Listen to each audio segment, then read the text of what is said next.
Olá pessoal, tudo bem? Bom dia, boa tarde, boa noite. Não sei que horas vamos nos encontrar. Acho que no vídeo anterior eu cometi essa gafe, né, de dar um bom dia ou boa tarde.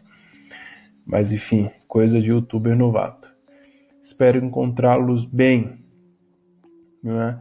Nessa aula de hoje, estou disponibilizando para vocês para esta quarta, dia 8.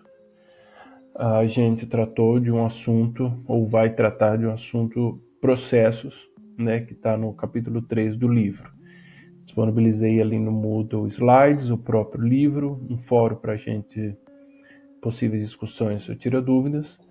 E aí, como é um assunto bem delicado e com uma certa complexidade, principalmente no que tange a parte de threads, né, que é o núcleo ali, o cerne do assunto, que fala de processos a nível do sistema operacional.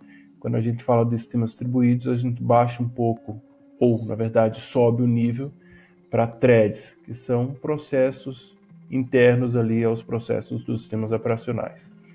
E não se fala em sistemas distribuídos sem se falar em multithreading. Então a parte ali do livro é bem detalhada, tem bastante conteúdo para vocês darem uma lida. E aí, para tentar clarear um pouco a mente de vocês, eu trago um exemplo prático, um exemplo simples, né? Já que a ideia é realmente simplificar o conteúdo e esclarecer um pouco para vocês, então trouxe um exemplo simples de um cliente servidor.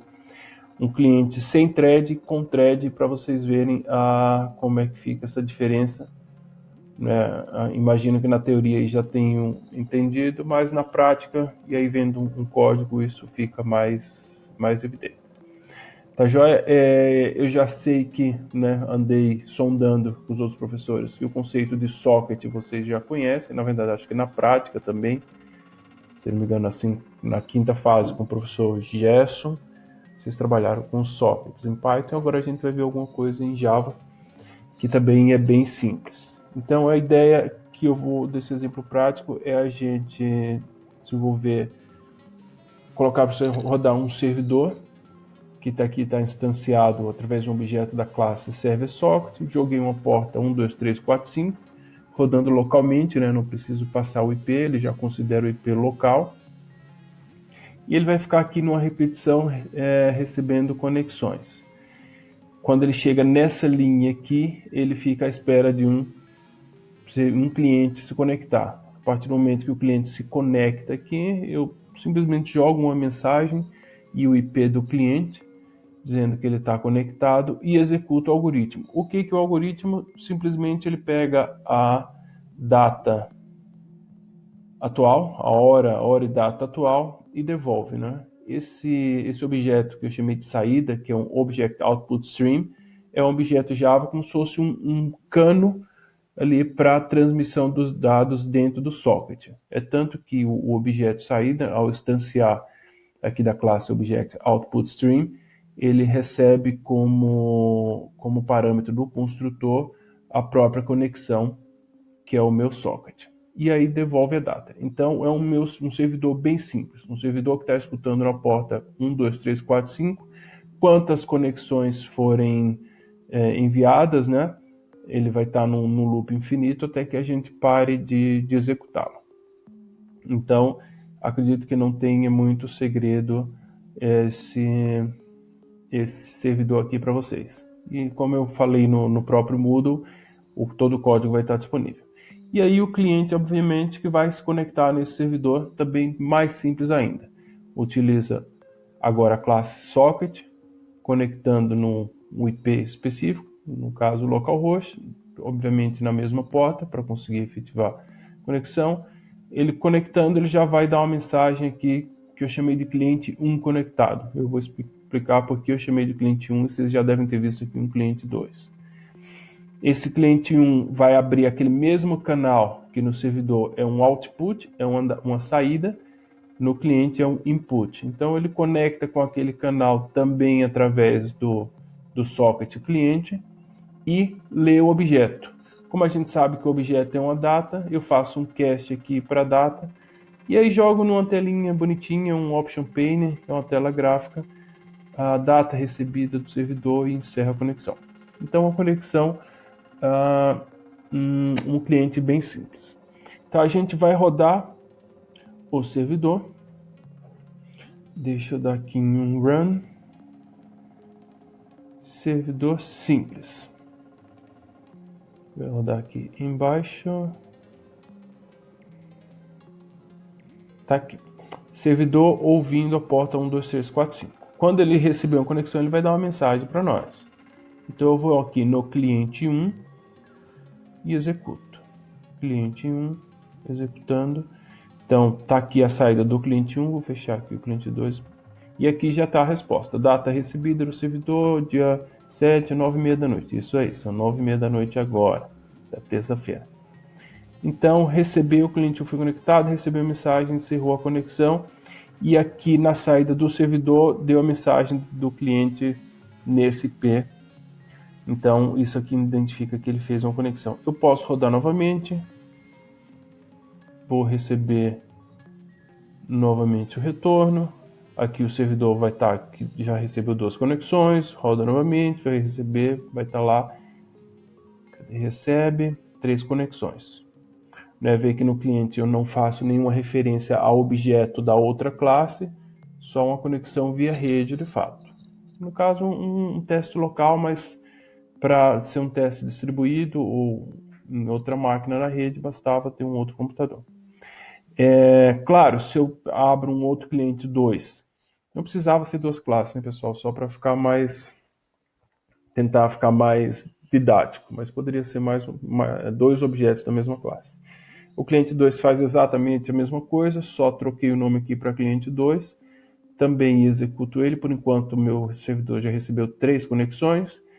Rodo o cliente 2, ele vai receber a mesma mensagem de retorno do servidor. E o meu servidor, 4 conexões. Até aí nenhuma surpresa. Agora vamos começar a brincar. Digamos que, claro, o nosso servidor, vou parar ele aqui, ele é um servidor que processa uma informação muito simples, mas digamos que não. Digamos que ele execute qualquer coisa do tipo que leve muito tempo, né? Que essa data seja um cálculo extremamente complexo, papapá. O que aconteceria? Para eu simular isso, eu vou fazer um loop infinito, né? Simulando um processamento mais longo, né, mais uma vez para fins didáticos. Eu não vou colocar o while true porque o Java já acusa que não vai passar dali, ele nem deixa executar. Mas aqui a gente burla um pouco. Faço da mesma forma um loop finito e ele deixa que eu execute. Então vou rodar o meu servidor aqui novamente, ele já está um abinho aqui. Play. Vamos lá, servidor. Está subindo. Rodou o servidor, ouvindo na porta 1, 2, 3, 4, 5. Vou rodar meu cliente 1. Run. Cliente 1. Executou, está conectado, mas não recebeu resposta. E meu servidor simples, meu servidor acusou de uma conexão. O meu cliente 1 ainda não parou, até aqui o stop, então ele está executando e está esperando a resposta. Óbvio, né? O servidor está calculando a resposta dele aqui, então está travado. Então está lá, está processando, até aí nenhum problema. Mas aí vai que, né, inclusive não veio a resposta, porque a repetição eu coloquei antes da resposta, né? E aí vem o cliente 2 também vai fazer uma requisição. O cliente 2 vem aqui, roda. Cliente 2, run, conectado. Conectou, mas se vocês conectou, na verdade ele enviou a conexão, né? Essa mensagem deveria ser tentando conectar. Não está nem... Vou colocar até alterar aqui. Tentando conexão. Tudo bem, mas o que interessa é que se vocês observarem aqui no servidor, de fato só existe uma conexão. Vocês lembram que cada vez que é feita uma conexão, aparece aqui o cliente conectado, que é aqui, essa mensagem aqui. Porque o que de fato o que de fato indica que foi feita uma conexão, é essa linha aqui, é o servidor aceitando conexões. É aqui que ele fica aguardando, coloquei até um comentário. O método accept bloqueia a execução até que o servidor receba um pedido de conexão. Então, na primeira conexão com o cliente 1, ele veio aqui, deu como conectado e o servidor está processando a resposta. O servidor 2 tentou a conexão, né? Tentando conexão, eu vou alterar essa aqui também. Tentando conexão, para ficar igual. E não conseguiu, né? Porque não apareceu uma segunda mensagem aqui de cliente conectado. Claro, isso era o esperado, já que o meu servidor simples ele é monoprocessado. Ele só tem um processo, ele só tem uma thread. E essa thread está ocupada pela requisição do cliente 1. Então é óbvio que o cliente 2 não conseguiria nenhuma resposta ou nenhuma conexão com o servidor simples. E aí que o sistema multithread nos ajuda. A gente vai transformar esse servidor simples num servidor thread e ele vai receber quantas conexões forem necessárias. Vamos lá? Então, vou fechar aqui. Os meus clientes são exatamente os mesmos. E o servidor thread, eu trago ele pronto aqui para a gente não ficar desenvolvendo na hora, o que tomaria muito tempo, ficaria um vídeo muito longo, não faz sentido. O que é o servidor thread? Vejam que aqui ele começa exatamente da mesma forma. Ele abre, instancia um servidor do tipo server socket na porta 12345, fica ouvindo na porta 12345 no IP local e inicia uma repetição para receber tantas quantas conexões forem necessárias. Roda o accept, né, esperando a conexão. A diferença é que dá um cliente conectado, a partir do momento que ele aceita a conexão, ele cria uma thread. O que é essa thread? Se vocês observarem aqui no início, a primeira coisa, a minha classe servidor simples, que eu fechei, tá aqui, é uma classe simples, né? Declaração dela, nada demais. A minha classe servidor thread, ela extends, ela herda da classe thread. Isso já implica dizer que ela é uma classe que é um thread. Mas para que ela seja um thread de fato, tem um método a ser implementado, que é o método run, que é o método que vai ser executado em paralelo. Então, tudo que a gente quiser que seja em paralelo, ou seja, vai ser o algoritmo de fato, né? É o que no servidor simples era esse processamento aqui. No caso, era muito simples, era uma data, e a gente tornou ele complexo com um loop finito. Então, isso aqui tem que estar no run. É o que vai rodar em paralelo caso um dos processamentos demore um pouco mais, que foi o que a gente simulou. Então, eu trago aqui no servidor thread, dentro do método run, eu trago a parte que eu quero que seja processado em paralelo, que é o algoritmo, né? Se vocês pegarem ali a referência do que vocês leram nos slides, a gente tem um servidor de arquivos. Então, o servidor de arquivos ele recebe a requisição, a partir do momento que ele recebe a requisição, ele cria uma thread para tratar aquela requisição. É a mesma forma aqui. Eu recebo uma requisição, recebi a conexão, a partir do momento que a conexão foi efetivada, eu crio uma thread para tratar essa requisição. Então, independente se uma ou outra resposta for mais demorada, eu não vou atrapalhar as demais requisições. Então, é simplesmente o fato de eu implementar o método run, é um método que não recebe parâmetro, não dá retorno, e executa exatamente o conteúdo do outro servidor. A diferença, eu coloquei um out.println aqui só para a gente ver que a thread está sendo criada. E aí, a partir do momento que eu aceito a conexão, eu criei um objeto, né, dessa minha classe aqui, servidor thread, que recebe como parâmetro uma conexão, que é o meu próprio socket, e chamo o método start. Esse método start é da própria classe do thread, que na verdade, quando eu chamo o start, ele chama o run. Eu até acho que poderia ser run, mas enfim, ele chama o start e aí o run é executado. Tá? Então é bem simples a ideia e vamos ver em funcionamento. Então agora a gente vai executar o servidor thread. Tá rodando. Vamos fechar aqui embaixo. Eu acho que ele fecha. Tá. Servidor thread ouvindo na porta 1, 2, 3, 4, 5. Então, inicialmente, isso aqui. Então, vamos rodar o cliente 1. Ele já está aqui embaixo, só dar um play. Tentando conexão 1. Obteve resposta. Ok, conexão encerrada. Aqui, ó, uma conexão, dizendo que a thread foi criada. Né, uma conexão. Se eu rodo o cliente 1 de novo, perdão, a garganta aí é muita videoaula, a garganta vai falhando. Cliente 1 rodou de novo, mais uma conexão, 2 conexões. Eu venho no cliente 2, rodar cliente 2, está aqui embaixo também já. Tentando conexão, recebeu resposta, 3 conexões. Então, até aí, exatamente igual como o exemplo do servidor simples.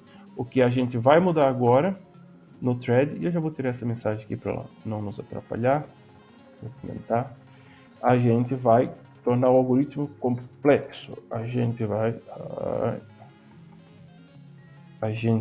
colocar aqui um loop infinito. Aí que a gente vai perceber a diferença.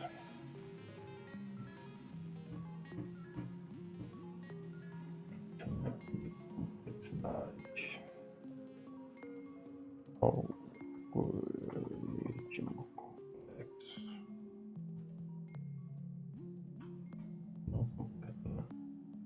Então, paro aqui, rodo ele novamente. Compilando, executando, papapá. Tá aqui, ouvindo na porta 1, 2, 3, 4, 5. Vou rodar o meu cliente 1, play. Tentando conexão, não recebeu resposta, então isso não muda em relação ao anterior. É claro que não vai receber, não tem mágica, o algoritmo está travado aqui, né, propositalmente, e aqui está registrado que houve uma conexão. Agora vamos rodar o 2. Quando a gente rodou o cliente 2 no exemplo anterior, o que aconteceu? Ele ficou tentando a conexão e nem ao menos a conexão foi efetivada aqui no servidor, porque o processo único do servidor simples, a monothread, a única thread, não recebia uma segunda, estava bloqueada, portanto não podia receber uma segunda conexão. Agora, cliente 2 executa, tentando conexão, né? Obviamente não teve resposta mais uma vez porque está travado aqui no loop. No entanto, o servidor thread recebeu a segunda conexão. Então ele não ficou travado com a primeira conexão, ele permitiu uma segunda. Se por acaso esse processo para uma das duas requisições tivesse fim, né, não fosse uma simulação do loop infinito, mas sim uma leitura de um grande arquivo, de um banco de dados, alguma coisa, se terminasse para um, não impediria a conexão do outro. Então aqui a gente conseguiu comprovar a importância do multithread para trabalhar em conexões paralelas. Tá joia, gente? Agora eu sugiro que vocês peguem esse código, brinquem um pouco com ele. A gente vai trabalhar bastante com isso, com Socket, depois com o RMI, o Remote Method Invocation. Vamos tentar fazer algumas práticas mais interessantes, algumas aplicações mais concretas, chat, aí a gente vai ver.